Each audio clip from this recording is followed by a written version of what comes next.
Hello and welcome back to the shop. What we have here is a 1/12 scale Toyota FJ45. It's the MN45 version and it's RTR. I created a Banggood account many months ago and successfully bought quite a few things from them. Then one day I forgot my Banggood password.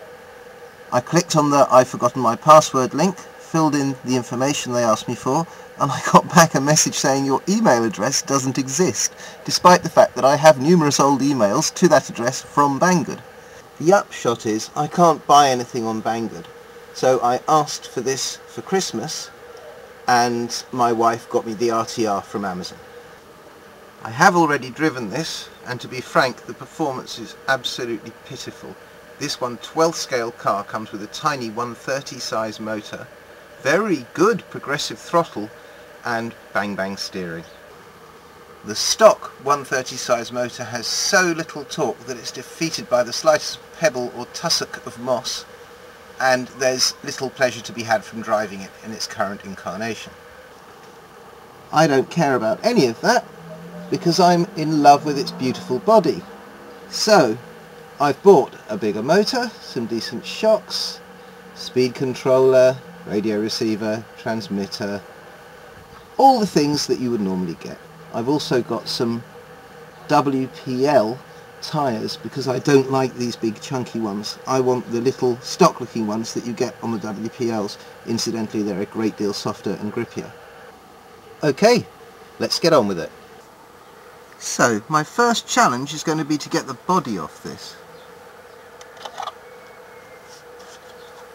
It's actually only held on with 6 screws. Removing the body does let us see the motor. This is the replacement, and as you can see it's considerably longer. The original motor is held in place by these plastic tabs. I'm going to have to cut those off with a steak knife. The black plastic end tabs have gone, and now the motor will slide out backwards. As a way of going about the motor swap, I elected to leave my 130 motor in situ in the gearbox, desolder the wires going to it, and immediately solder them to the 180 motor. Then when I tried to fit the 180 motor, the pinion on the 180 had 12 teeth, whereas the one on the 130 I just removed had 10. In normal terms this wouldn't be too bad, it would just mean that I had slightly taller gearing than I considered ideal. But with these models where there's no scope to move the motor to adjust lash, it was impossible to fit it. By being very careful, I was able to successfully remove this white nylon pinion from the 130 motor, but try as I might, I could not pull the brass pinion from the 180. If I'd pulled any harder, I would have ripped the shaft out of the motor. I was wary of doing that, so in the end I very carefully cut the pinion away with a Dremel. This was difficult because of course there was no way I could prevent the shaft revolving, so I had to use a cutting disc and cut down along the shaft, rather than simply abrading the pinion away with a rotary drum. My next task then is to try to fit the nylon pinion to this shaft, and with that accomplished, to try again to fit the motor into its housing. The motor is installed and the pinion is engaged with the spur gear. For the next stage, I've gathered together various items. Firstly, a cheap radio, then a 10 amp ESC from Amazon, and because I'm not sure what size servo is going to be required, I've got a full size, and then in case that full size or 1/10 scale servo won't fit, I've got this micro servo which I bought in error for my Ninco Boulder crawler project. This is what I found when I took off the cover plate. Presumably this is the receiver and ESC, and then this is actually quite big servo here with its strange toy grade trim adjustment. Let's pull all that out. Here we have a temporary setup. We're running from this big LiPo through this new ESC, the receiver that came with the transmitter, and here's the micro servo. I'll turn the steering on the transmitter.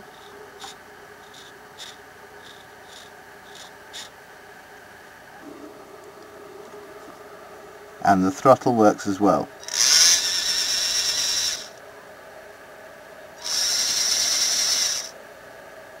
Good. I've made up a hybrid servo horn. It uses the toy grade front bit epoxied to a proper servo horn which came with the micro servo. So the splined boss of the servo will fit in there, and this strange thing operates the toy grade steering linkage. And at last we do have steering.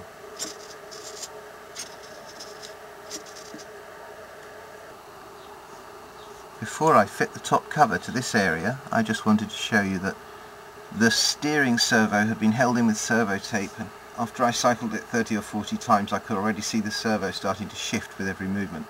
I didn't like that, so I took a leaf out of the book of Phil from Tomley RC Garage, who often uses a servo horn running diagonally across his servo to hold it down.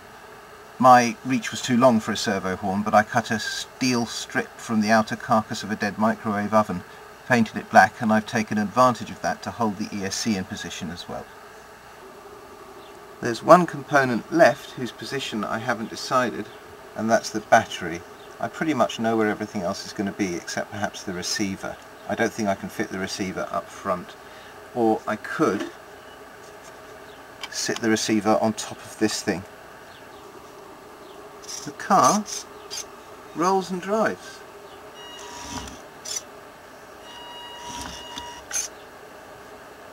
Good. This truck came supplied with working headlights, but they only would come on when you were going forwards, which is a really toy grade characteristic which I found intensely annoying. However, I have done a small experiment by taping a couple of 1.5 volt batteries together to give me 3 volts.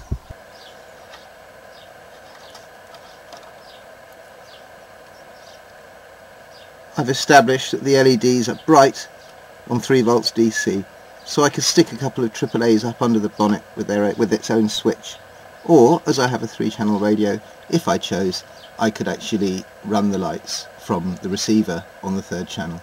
The reason why I don't think I'll do that is that there are 2 wires here, and a servo plug has 3 wires, and I wouldn't know which one not to use. So I'll probably just have a separate switch on the outside if I decide to go with working lights at all. Actually, while we're looking at the body, I should point out that I've done a couple of things. I've removed the load bar that went here, so I can address this terrible non-scale screw-up of MN models. This window does not go right across the back of the cab like that. There are 2 small rectangular windows and 1 small central window. The other thing I've done is to remove the material from here and here with a Dremel, and also from here, because these holes should go right through, and they're marked on the existing body, but they're not actually taken right through the plastic. I'll do the same with this front grille here as well, and replace the black plastic with some sort of mesh. Before tackling the rear cab window, I did quickly go ahead and just paint the interior. The seats were black, but they had a kind of sheen to them, so I sanded them and then painted them matte dark brown with acrylic. And as you can see, I've done a little work on the dash. I've Dremeled out this front panel and cut this piece of styrene to go here. I've cut a back for the cab from 1mm styrene sheet, and I glued it on with epoxy because I think that solvent adhesive would probably have fogged that polycarbonate rear window. These old FJs had separate opening quarter-light windows here. For some reason MN models didn't fit that, so I've added these little styrene strips. There's one more thing I'd like to do to this body. I don't like that long rear overhang behind the rear axle, so I'm going to shorten it. I'm going to make it this long, I've just completed the first part of that process by cutting off the tailgate with a hacksaw. So it looks more like that. That's better. I like those proportions. I'll get it glued on. It'll look something like this. The body won't be sitting so high, the wheels will be smaller, but this gives us an idea of how the truck might look. It's almost time to mask this body up, ready to accept primer. But before I do, there is one thing I'd like to deal with. Before I began fiddling with this body, the gap between the rear lights was filled by the battery box, which I've removed because it's stupid. So I need to fill that gap in, but rather than do it with a straight strip of flat styrene, I thought I'd use something with a little more character. This is what they give you on an aeroplane to stir your coffee with. It has a couple of ridges, one at either edge, which give it a bit more character than an ordinary strip of styrene. So I'm going to use that to bridge across here. Having glued the coffee stirrer across the back of the load bed, I went ahead and masked the rear lights, the windows, the grille and front turn signal indicators, and the entire underside of the car, ready for matte red primer. This is it in primer with a few splodges of brown, orange and black added.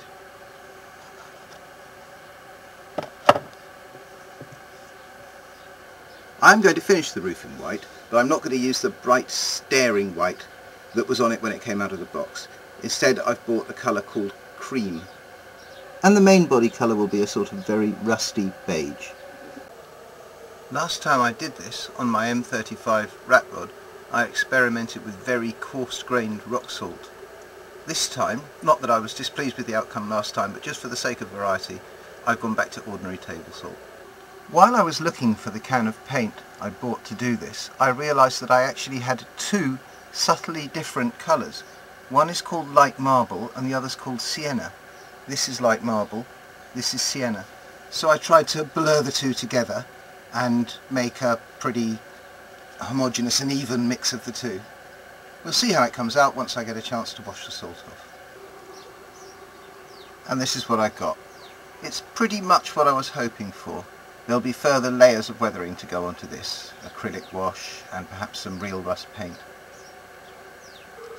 While the salt's drying on the truck, I should take advantage of this opportunity to introduce you to the vehicle's driver, Gwen.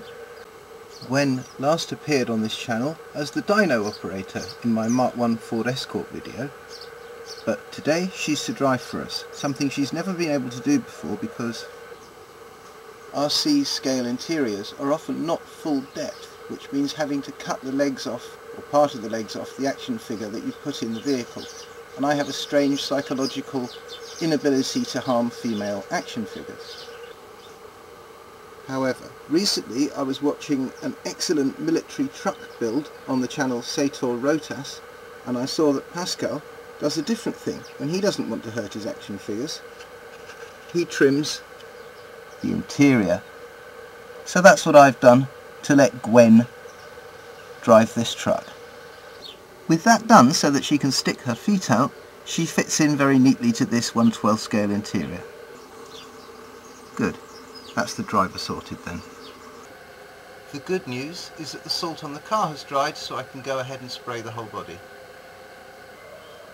I've sprayed it and stared at it impatiently for 20 minutes, and I think it's more or less dry enough for me to clean the salt off and get an idea of what sort of effect I've achieved. Once I had got the salt off, I was quite pleased with what I saw and set to immediately to take the tape off the windows. All went well until I tore the tape from the front windscreen and saw to my horror that plenty of paint has snuck past my defences and fogged the entire inside of the screen. As matters stand, I have no idea what I'll do about this. All my previous attempts to sort this out when I've done this before have ended in disaster. Probably the easiest thing to do will be to replace the screen, although it's part of a one-piece unit that provides all the glazing for all the glazed surfaces. It's even up in there. Still, If it comes to it, I'll have to cut it up with a Dremel and glue in a new screen. Apart from that mishap, however, I'm quite pleased with the way this has come out. The individual flecks of rust are much smaller than they were on the M35. I don't want this truck to look as the M35 was supposed to look, as though the cab that had been used in the build had been abandoned in a scrapyard for many years and then rescued and made use of. I want this truck to look as if it's been in continuous use all its life and just never really had anyone care much about the paintwork. My attempt to clean the original screen proved unsuccessful, so I reglazed it, and while I was at it I did the quarter lights as well. Having decided not to refit the load bar, I blanked off its holes with a strip of very thin 0.5mm styrene sheet. When test fitting the interior, I found that Gwen sat unnaturally high in her seat, so I plagiarised Sator Rotas yet again and used his idea of cutting away the base of the interior so she sits lower, and now she's at exactly the right height.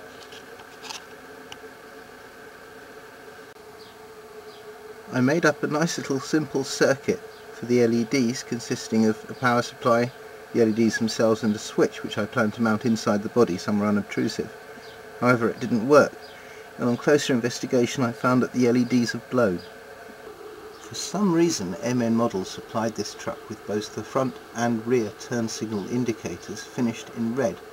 This annoyed me, so I've painted them orange. It's come out a bit staring bright, but I'm hoping that the dark acrylic wash I'll give the whole body will mitigate that. At the moment the rears look very bright and garish to me as well. This truck did come with two mirrors fitted, but when I checked them I found that they were actually both right-hand mirrors. So I just picked one of the two and glued a little sheet of tin foil to the face of it. I'll block the hole for the other mirror with a little square of styrene. There. It's going to be a challenge to paint that to match its surroundings. Well, I think I did a better job of fitting it than I did of painting it, but let's hope that the acrylic dark wash will make it less noticeable. I'm pleased with the way this body's come out so far. Okay, front grille. There, grille. I put a sheet of black styrene about 5mm behind it to block it off. Next is the dark acrylic wash. The acrylic wash is done, and I'm quite pleased with the way it's turned out. Which brings me on to the next matter, the question of the wheels. These don't look right to me on this truck. I don't want it to look like a expensively fitted out off-road truck, something that might be built by Dirt Every Day or someone like that. I want it to look like an ordinary guy's ordinary hard-working truck, and for that reason I've bought some WPL scale wheels and weathered them a little. And once I took the wheel off to replace it, I was reminded that I don't like these very bouncy shocks. So I've bought these cheap oil shocks and given them a coat of dark brown and black paint because they were a horrible anodized pink. I bought the oil shocks because when I ran this thing in stock trim, the rear end used to bounce around. Obviously then it had the battery hanging out here. I fitted the rears and they do offer much better rebound damping characteristics, but that doesn't matter if the suspension never deflects, and they are extremely stiff. I've backed off the preload adjustment as much as possible and they're still very stiff. So for the moment I'm going to leave them on the back, and I've kept the front ones as stock. I've just painted them brown because I didn't like their red springs. This length of string has been my temporary battery retaining solution for test runs around the garden. However, I think the next thing I'm going to have to do is come up with something a little more permanent than this piece of string to hold the tiny little 7.4 volt lithium ion which came supplied with the car in place. While I wonder to myself how I'm going to retain the battery, I can at least fit the new wheels and gloat at their looks. This is exactly how I want it to look. I just want it to look like a stock, hard used, slightly too short FJ45. After a fair amount of fiddling about, I ended up putting the conventional shocks back on this thing. Those oil shocks are lovely and very generously damped, but they are far too stiff. It had absolutely no axle deflection whatsoever. I may as well have put rigid struts in there. We've still done a fair amount to this truck. We've changed the motor, the ESC, the receiver and steering servo. We've shortened the body, installed a driver, sorted out the back of the cab, glazed the quarter lights and fitted more realistic wheels. And I think we've also improved the looks by dremeling out these areas as well. Well, you probably know the drill by now. At this point I usually say something like, let's see how it goes, drive it out of the workshop, and next thing you know we're in a quarry or a beach or something. But that's not going to happen this time, because due to the virus, in my area we're not allowed to leave the house except to buy food, go to the chemist, visit the doctor, or walk a dog, oddly enough. So I'm not allowed to go out and film this. We're going to have to content ourselves with a little jaunt around the garden.